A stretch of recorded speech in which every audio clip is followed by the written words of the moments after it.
예. 혹시 여러분 누군가에게 빚지고 살고 있지는 않습니까? 이런 질문하면 우리 아마 이런 답하겠죠. 예, 저는 좀 빚이 있습니다. 보통 우리 대한민국 사람들이 제일 많이 빚지고 있는 것 중에 하나가 주담대, 그렇죠? 예, 주택담보대출. 이거 많이 지고 있잖아요. 저는 은행에 빚이 좀 있습니다. 또 조금 좀 깨어있는 친구라면, 깨어있는 분이라면 저는 부모님께 빚이 좀 있습니다. 이렇게 말하는 분도 있을 거고, 친구에게 빚이 좀 있습니다. 이렇게 말하는 사람도 있겠지만, 오늘 여러분이 읽은 이 본문에 나오는 사도 바울은 다르게 고백을 하고 있죠. 사도 바울의 고백은 좀 다릅니다. 빚이 있습니까? 라고 묻는 데면 사도 바울은 이렇게 고백하고 있죠. 나는 빚이 있습니다. 헬라인이나 야만인이나 지혜 있는 자나 어리석은 자에게 다 내가 빚져 있습니다. 다 빚져 있습니다. 여러분 이 고백이 좀 마음에 와 닿으십니까? 바울이 헬라인에게 돈을 빌린 적도 없고 야만인에게 빚을 져본 적도 없습니다. 그런데 무슨 빚을 말하고 있는 걸까요? 어떤 빚을 이야기하는 걸까요? 어떤 빚이라고 생각되어집니까? 하나 더 다른 질문을 한번 해보면 좋겠습니다. 여러분 혹시 여러분에게는 복음이 자랑스럽게 여겨집니까?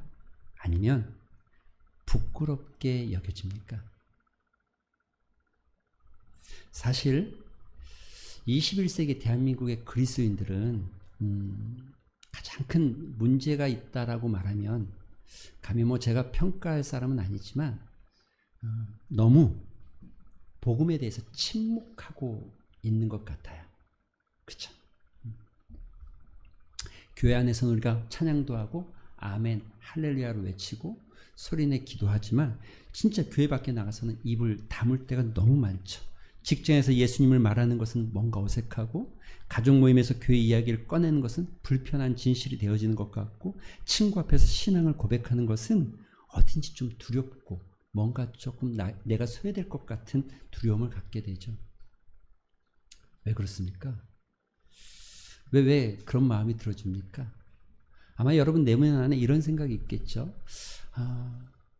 괜히 잘못 얘기했다가 관계가 좀 서먹해지거나 깨지면 어떡하지? 또는 내가 무시당하면 어떡하지? 또는 사람들이 이런 얘기를 싫어해. 괜히 꼰대 취급 받을지도 몰라. 시대에 뒤떨어진 사람 취급받을까봐 두렵기도 하고 심지어 우리는 이런 침묵을 복음에 대한 침묵을 서로에게 말하기를 이렇게 하는 게 지혜야. 이게 배려하는 거야. 또는 여러분 이렇게 말하는 게 그리스도인의 이 침묵이 그리스도인의 성숙이야 라고 말하기까지도 하죠. 그런데 여러분 오늘 바울은 그렇게 이야기하지 않습니다. 바울은 노마라는 제국, 여러분 노마 제국은 그 당시 세계 최강국이죠. 그런데 그 심장부에 편지를 쓰면서 이렇게 고백합니다. 내가 복음을 부끄러워하지 아니하노니 내가 복음을 부끄러워하지 않는다. 여러분 바울이 지금 노마에 방문해보진 않았지만 노마에 있는 성도들에게 편지를 쓰면서 당시 노마가 어떤 곳이냐면 세계 중심지였습니다. 경제, 정치, 군사, 문화 모든 것의 중심이었죠. 그래서 그 당시에는 이런 말도 있잖아요. 모든 길은 로마로 통한다라고 말할 만큼 로마는 중심이었어요. 심지어 그것뿐이 아닙니다. 로마는 그냥 단순히 로마가 중심이었다는 건 로마의 곳곳, 로마 도시 곳곳마다 황제의 우상, 그 신전이 세워져 있어요. 그리고 그 밑에 이렇게 쓰여져 있죠. 시저 is Lord. 그 황제, 시저가 로마의 왕이 주인이다. 이런 고백을 하는 거예요. 그런데 그런 고백 앞에, 그런 일 앞에 시저 is Lord가 지저스 로드라고 외치는 게 쉬운 일 아니죠.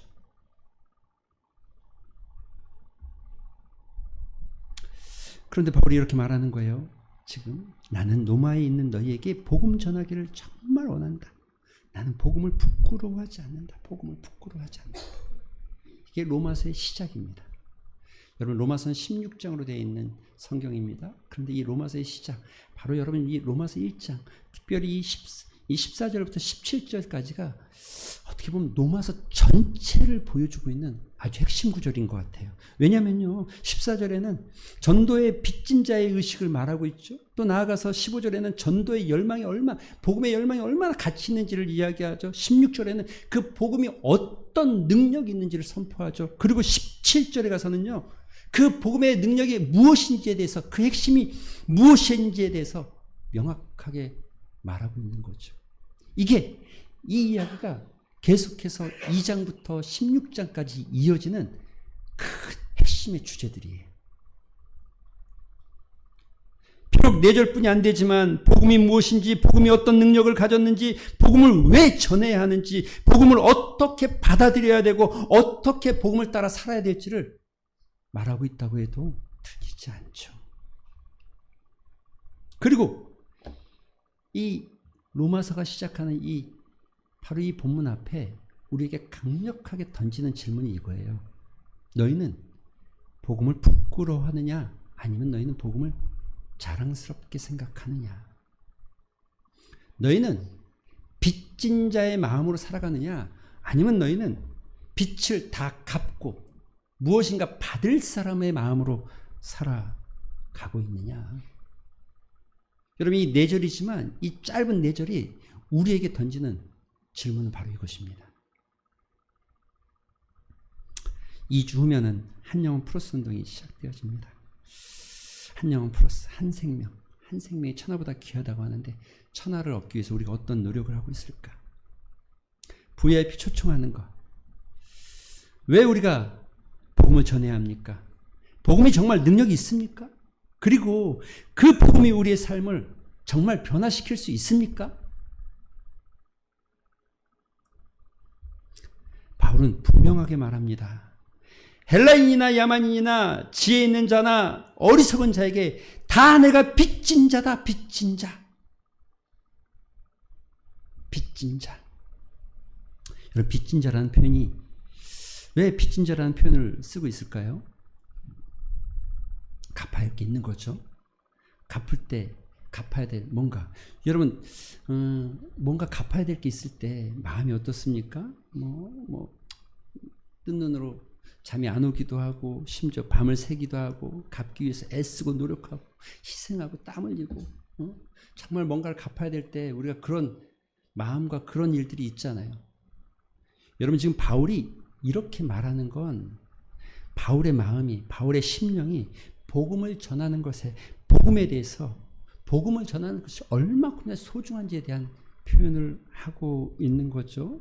바울이 헬라인에게는 빌려본 적이 없고 야만인에게 어떤 것을 신세진 적이 없지만, 지혜 있는 자나 어리석은 자에게 아무것도 신세진 적이 없지만, 그럼에도 불구하고 빚진 자라는 겁니다.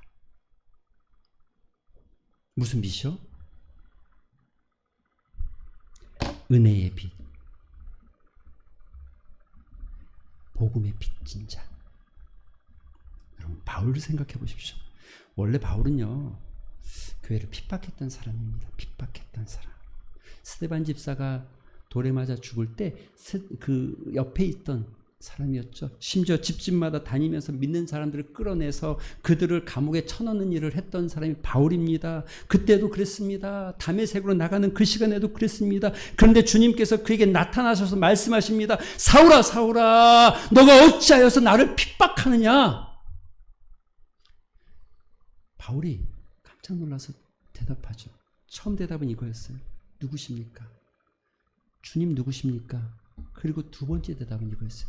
주님, 제가 무엇을 해야 합니까? 사랑하는 성도 여러분, 복음의 원수 됐던 바울이 복음의 증인으로 바뀌어지는 삶이에요. 능력이 있죠? 바울은 자신이 복음을 받을, 은혜를 누릴 만한 자격이 없다는 것을 너무나 잘 알죠. 왜냐하면 내가 어떻게 행동하는지를 알기 때문에. 그런데 그런 나에게 주님이 오셔서 복음의 핍박자가 복음의 증거자가 되게 하셨다고. 죽어 마땅한 자가 살아났고, 저주받을 자가 축복을 받았고, 버림받은 자가 사도로 세움을 받는 여러분, 그래서 바울이 이런 고백하잖아요. 나는 사도 중에 지극히 작은 자라.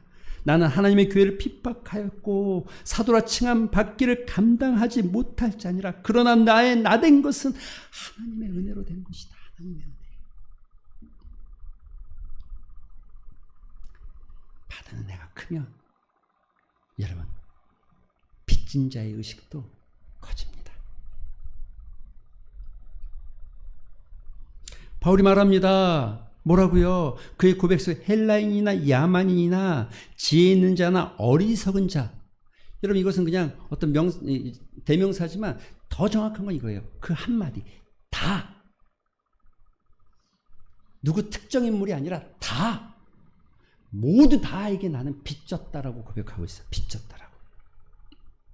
헬라인은 소위 말하는 교육받은 사람을 의미합니다. 야만인은 그리스 문화, 헬라 문화권 밖에 있는 사람들이었죠. 교육받지 못한 사람입니다. 지혜 있는 자라고 말하는 건 그 당시에 이 그리스 철학의 이 철학자들, 학자들을 의미합니다. 어리석은 자라는 것은 그와 같은 철학을 가지고 있지 못한 평범한 사람들입니다. 그런데 이런 사람이든 저런 사람이든 중요한 것이 아니라 중요한 것은 누가 됐든 어떤 사람이 됐든 다, 모두 다. 문명인이든 야만인이든 지혜로운 자든 어리석은 자든 부자든 가난하든 높은 자든 낮은 자든 모든 사람에게 나는 다 빚진 자다. 왜 그런 고백합니까? 왜입니까? 사실 복음은 모든 사람에게 필요합니다. 그리고 바울은 그 복음을 받았기 때문에 그렇게 고백하는 겁니다. 사랑하는 성도 여러분, 우리는 어떻습니까? 여러분 어떻습니까? 바울과 같은 은혜에 대한 고백이 있습니까? 구원받을 자격이 없는데 내가 구원받았어.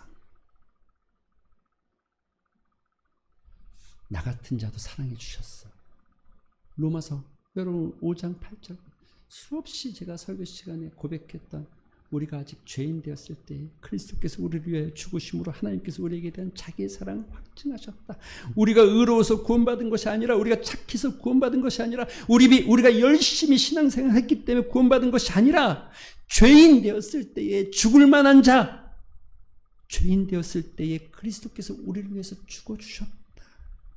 디도서 3장 5절엔 그래서 이렇게 말하죠. 우리를 구원하시되 우리의 행한 바 의로운 행위로 말미암지 않고 오직 그의 긍휼하심을 따라 중생의 시침과 성령의 새롭게 하심을 하셨다. 우리의 행한 바 우리의 의로운 행위로 말미암지 않고 그의 긍휼하심, 그 은혜 때문에 우리가 구원받았다. 그래서 우린 빚진 자입니다. 가족에게 빚진 자죠. 예수를 아직 모르는 가족이기 때문에 복음을 전해야 될 빚이 있는 겁니다. 친구에게 빚진 거죠. 우리가 함께 웃고 있는 그 친구에게 영원한 생명을 전해야 될 빚진 자입니다. 이웃에게 빚진 자입니다. 매일 마주치는 그 이웃에게 참된 소망을 알려주고 희망의 빛 예수 그리스도를 전할 빚진 자입니다. 직장 동료들에게 빚진 자입니다. 함께 일하는 그들의 삶에 참된 의미가 뭔지를 알려줘야 될 빚진 자입니다. 바울이 이렇게 고백해요. 그 모든 사람에게, 그리고 그 다음 고백이 할 수 있는 대로, 그러므로 나는 할 수 있는 대로.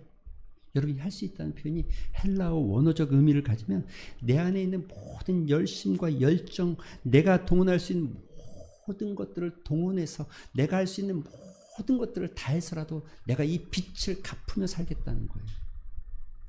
그래서 여러분, 바울이 어떤 고백합니까? 이 성경에 보면 바울의 고백 속에 고린도서 11장에 보면 매도 수없이 맞고 여러 번 죽을 뻔하였으니 유대인에게 40에서 하나 감한 매를 5번이나 맞았으며 3번 태장으로 맞고 1번 돌로 맞고 3번 파선하고 강의 위험, 강도의 위험, 줄이고 목마르고 춥고 헐벗고.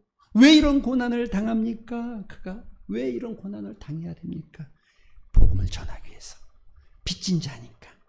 갚아야 될 빚이 있으니까. 사랑하는 성도 여러분, 할 수 있는 대로, 우리도 이 할 수 있는 대로입니까? 아니면 할 수만 있으면 피하고 싶은 마음입니까? 바울은 이렇게 말합니다. 우리가 읽은 이 16절에 내가 복음을 부끄러워하지 아니하노니.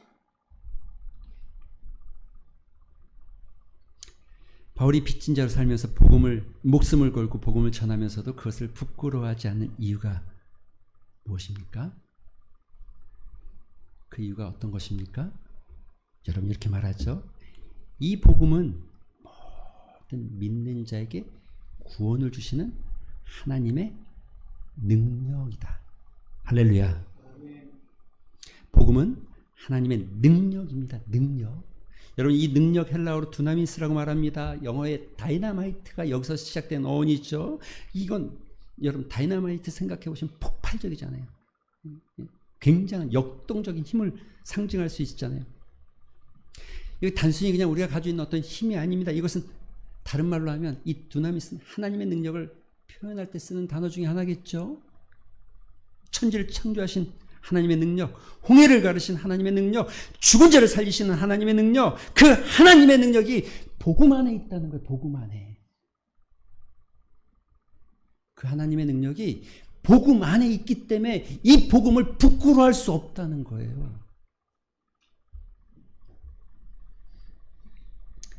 여러분 우리가 예수 믿으면 단순히 그냥 구원받았다, 영생을 얻었다, 죽은 다음에 천국 간다가 아닙니다. 예수 믿게 되어지면 첫 번째는 우린 죄에서부터 구원받은 겁니다. 죄에서 자유하는 겁니다. 우리가 죄의 형벌에 놓여 있는 사람들이 아닙니다. 죄의 권세에 놓여 있는 것이 아닙니다. 그래서 우린 자유할 수 있습니다. 여러분 우리가 복음의 능력을 체험하게 되어지면 사망의 두려움에서 자유하게 되어집니다. 영적 사망, 육적 사망, 영원한 사망으로부터 벗어날 수 있는 힘을 얻게 되어지고 권세가 있게 되어지고 하나님께서 우리를 살리신다고 약속하셨습니다. 여러분 우리가 예수 그리스도의 복음을 받아들이고 그것을 믿게 되어지면 그 능력 안에서 우리는 심판의 자리에 서지 않게 되어집니다. 한 번 죽는 것은 사람에게 정하신 것이고 그 후에는 심판이 있다고 성경은 말하고 있지만 우리가 복음 앞에 세워지면 그 심판 앞에서도 자유할 수 있다는 거예요. 여러분 우리 인생이 그래서 절망에서도 자유할 수 있습니다. 복음 안에 있으면.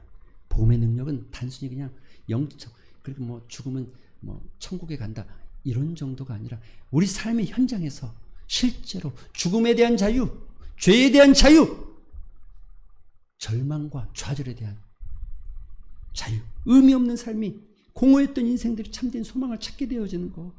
복음 안에서. 이런 것들은 절대 인간의 능력으로 가능하지 않습니다. 수십억을 쌓아놔도 불가능합니다. 다 사람들이 착각하고 사는 거죠. 조금 더 많으면 더 좋아질 것 같은데 조금 더 많아져 보면은 한 며칠 지나면 똑같아지잖아요. 조금 또 많아져야 되잖아요. 그렇죠? 그래서 청년들이랑 공부하면서 이런 얘기를 합니다. 공부할 때 별표 3개, 아니 5개였는데 쾌락은 허무다. 반드시 쾌락은 허무다.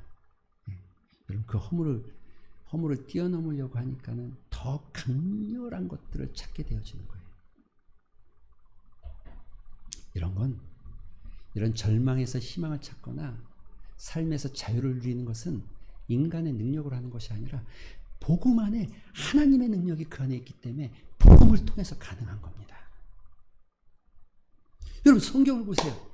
여러분 성경 누가복음 19장에 보면 삭개오가 나오죠. 그는 세리장이었습니다. 부와 권력을 가졌지만 사람들의 멸시 속에서 외로움 가운데 살던 자였습니다. 어느 날 예수님이 오셨어요. 뽕나무에 올라왔어요. 예수님이 삭개오에게 말하면 삭개오야 내려와라. 내가 너의 집에 오늘 유하여야겠다. 삭개오가 그 예수님을 만나고 고백합니다. 뭐라고 고백합니다. 주여 보시옵소서 내 소유의 절반을 가난한 자들을 위해서 나눠주고 내가 누구 것을 토색한 게 있으면 4배를 갚겠습니다. 탐욕의 종, 탐욕의 사람, 삭개오, 세리. 그런데 이제는 복음의 능력이 그를 나눔의 사람, 섬김의 사람으로 바꾸어 놓았잖아요. 여러분 사마리아 여인은 어떻습니까? 요한복음 4장에 보면 사마리아 여인이 나옵니다. 그 여인은 남편이 5이 있었어요. 그런데 그 남편도 자기 남편이 아니고 지금 있는 남편도 자기 남편이 아닐 만큼 그는 늘 남편이 있었지만 허전하고 여러분 채워지지 않는 공허함이 있는 거예요. 그래서 그 남편 5, 지금 있는 남편도 내 남편이 아닌 것 같고 사람들이 눈을 피해서 우물가에 나왔습니다. 물론 뭐 그게 이 육시라는 게 뭐 헬라식, 히브리식인지 로마식인지에 따라서 뭐 시간 계산하는 건 조금 다르지만 중요한 건 이거예요, 여러분. 거기에 지금 나타나고 있는 아주 중요한 핵심은 분명한 것은 그녀는 수치스러움을 가지고 있었고 수치스러운 과거 속에 살고 있었어요. 그런데 예수님 찾아오십니다. 그리고 그에게 말합니다. 내가 주는 물을 마시는 자는 영원히 목마르지 아니할 것이다. 내가 주는 물은 그 속에서 영생을 쏟아내는 샘물이 될 것이다 라는 하나님의 복음을 듣고 난 다음에 사람을 피했던 그가 물동이를 던져버리고 사람들이 있는 마을로 들어갔다라고 성경이 전하고 있죠. 20살 된 자가 담대한 증인이 되었습니다. 이게 복음의 능력이에요. 이게 복음의 능력. 바울은 어떻습니까? 바울은 교회 핍박자였고 믿는 자를 잡아 죽이던 자가, 예수 그리스도의 부활을 부인하던 자가 주여 내가 무엇을 해야 합니까? 라고 말하면서 죽기까지 복음을 위해서 살아가는 자, 복음의 핍박자가 복음의 증거자가 되어지는 것. 사랑하는 성도 여러분, 여러분이 복음의 능력을 경험하지 않으셨습니까? 여러분이 복음의 능력이 없으십니까? 예수 믿기 전과 예수 믿은 후가 다르지 않습니까? 삶의 의미가 달라졌고 가치관이 달라졌고 내 안에 소망이 달라지지 않았습니까? 말하면 또 부끄럽겠지만 저는 지난 여름 수련회 마치고 나서 강민의 간증을 들으면서 얼마나 감사하고 또 은혜가 됐든지 순종이라는 단어를 배웠다는 거예요. 그런 말씀에 순종하고 또 기도의 인생. 근데 그 마지막에 그가 이런 고백을 하죠. 33년을 살아온 인생 중에 가장 저답지가 않았어요. 가장 저답지 않은 그 모습이 뭐였다고요? 끝에 그리스도인의 모습이었다고 고백했어요. 기억하십니까? 복음의 능력이 33년을 살아온 자기의 모습과 다른 모습으로 바꿨다는 거예요. 16절 후반전에 이렇게 말합니다. 모든 믿는 자에게 먼저는 유대인 헬라인에게다. 복음의 능력은 차별이 없습니다. 유대인이든 헬라인이든 부자든 가난한 자든 학벌이 높은 자든 배우지 못한 자든 성공한 사람이든 실패한 사람이든 모든 사람에게 동일한 능력으로 나타납니다. 더 배웠으니까 더 나타나는 게 아니고 모두가 동일한 능력 가운데 있게 되어지는 거예요. 왜요? 모든 사람이 성경에 분명히 말하고 있잖아요. 모든 사람, 특별한 누군가 아니라 모든 사람이 죄를 범했다. 그럼 모든 사람에게 복음은 필요하고 모든 사람에게 복음의 능력은 동일하게 나타나는 거예요. 동일하게. 우리가 이런 착각하잖아요. 종종 그러잖아요. 저 사람은 내가 봐도 참 착해. 괜찮아. 저 사람은 진짜 선해. 예수 안 믿어도 살 것 같아. 여러분 착각하지 마세요. 율법으로 사는 자, 율법의 행위로 그의 앞에서 의롭다 칭함받을 사람이 없다라고 성경이 선포하고 있습니다. 우리 수없이 많이 부르잖아요. 돈으로도 못 가요. 하나님 나라. 힘으로도 못 가요. 하나님 나라. 어여뻐도 못 가요. 벼슬로도 못 가요. 맘 착해도 못 가요. 하나님 나라. 거듭나야 가는 나라. 하나님 나라. 믿음으로 가는 나라. 하나님 나라. 그럼 착하다고 갈 수 있습니까? 여러분 이런 생각하죠. 반대로 저 사람 너무 약해서 저 사람 너무 악하기 때문에 저 사람이 복음을 증거하는 건 안 돼. 저 사람 여러분 우리가 뭔데 그 사람의 죄까지 결정합니까? 예수 그리스도의 보혈의 피는 어떤 죄도 사할 능력이 있습니다. 할렐루야. 성경이 이렇게 말하잖아요. 그 아들 예수의 피가 우리의 모든 죄를 깨끗게 하실 것이다. 할렐루야. 저 사람은 교회에 관심이 없으니까. 여러분 관심이 없다고요? 모르죠. 사실은 그 마음 속에는 진실한 그 마음 깊이에는 오히려 거꾸로 진리에 대한 갈망과 열망이 있을 수 있습니다. 겉모습만 보고 판단할 수 없죠. 저 사람은 뭐 교회 관심이 없으니까, 저 사람은 너무 성공해서 복음이 필요 없을 것 같으니까. 아니에요. 천하만민에게 사람이 만일 온 천하를 얻고도 제 목숨을 잃으면 무엇이 유익하리요? 라고 성경이 말하죠. 돈이 많고 성공했으니까 그 사람은 복음을 전해도 안 들을 거라고요. 저 사람은 너무 바쁘니까. 여러분, 이건 바쁨의 문제가 아닙니다. 영혼의 문제지. 우리가 너무 자의적으로 판단하는 거죠. 복음의 대상을 제한하는 거죠. 그러나 하나님 무엇이라 말합니까? 모든 믿는 자, 모든 자에게, 모든 자. 여러분 한번 생각해 보십시오. 머리 한번 떠올려 보십시오. 여러분의 가족 중에 한 사람, 여러분의 친구 중에, 여러분의 직장 동료 중에, 이웃 중에 예수를 믿지 않는 그 한 사람, 그 한 사람에게 예수 그리스도가 복음이 필요치 않습니까?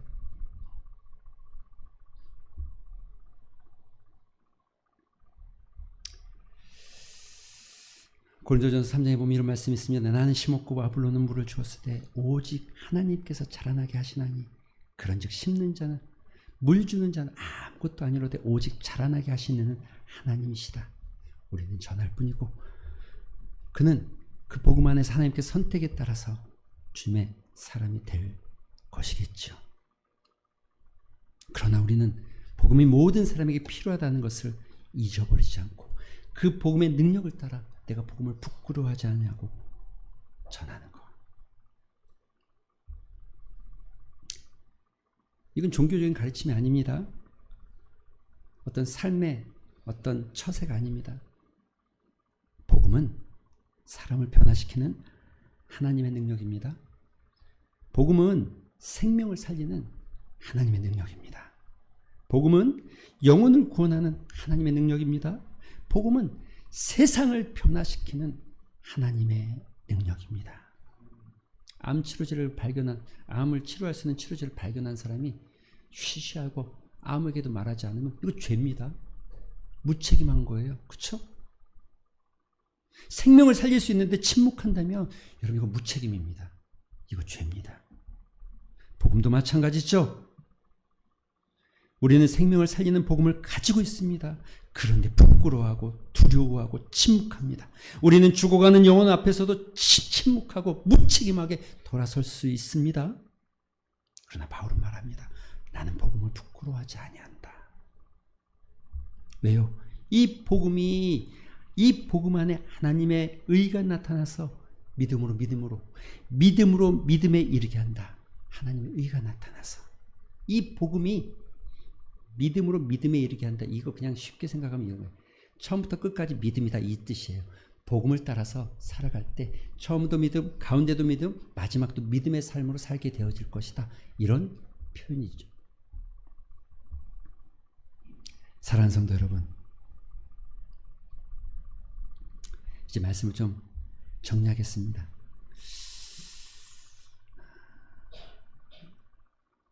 복음이 능력입니다. 복음은 신비입니다. 사람을 살리고 그 영혼을 변화시키고 그 가정을 살릴 수 있는 하나님께서 이 땅 가운데 주신 유일한 축복의 통로입니다. 여러분, 우리는 어떻습니까? 예.